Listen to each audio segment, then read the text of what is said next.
Hi, I'm Lauren, and the name of the program that I created is called Safe Spaces, Safe Families. The reason I wanted to create this program is because I live in Arizona, and right now we have twice the national average of children in foster care. There are 14,208 children in Arizona who are currently waiting for a permanent home, and 17,984 that are in the foster care system or out of home care placements.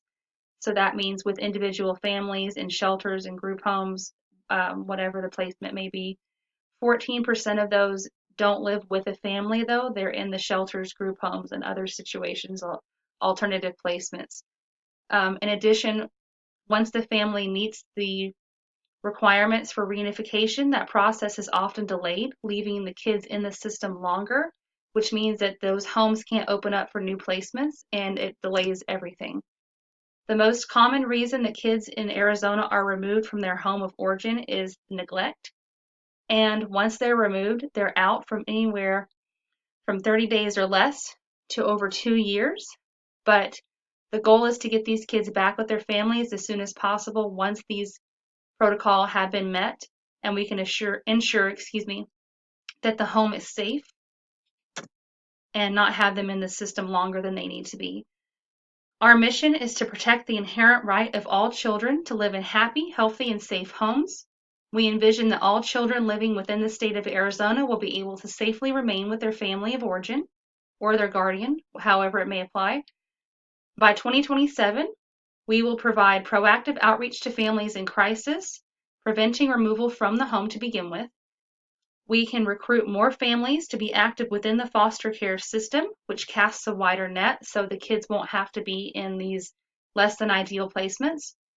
And once these protocols have been met and it's safe to return home, we want to have them go home as soon as possible.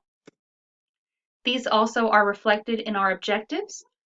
We also want to provide continued support to families who have successfully been reunified and graduated, so to speak, from the program, to keep them out of the program and help empower them to stay as a completed family unit.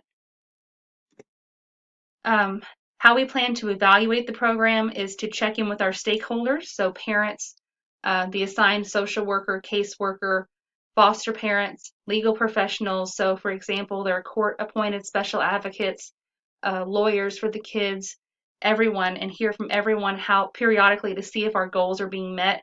For example, are there any cases that are still in the system that don't need to be? Are there any extended delays that don't need to be present between paperwork being processed and the kids being able to go home? How can we improve that? What do you see? And checking in with them to make sure everything's going as it should to meet our goals. And then, like the community toolbox said, our objectives will guide the evaluation. So we know what we want to accomplish, and we need to make sure that we're evaluating the program as we go to make sure we're in line to achieve those goals. How we plan to measure this is, thankfully, it's a government organization, so hopefully there will be a wealth of data that we can look at. For example, how many kids are coming in versus how many are leaving. If we are proactively involved with the family, does that family continue on into the foster care program?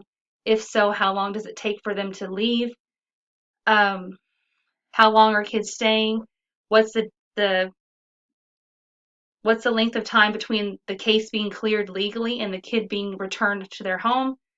And like the community toolbox said, we need to know how to gather that information. So we need to look everywhere and make sure we're getting the full picture.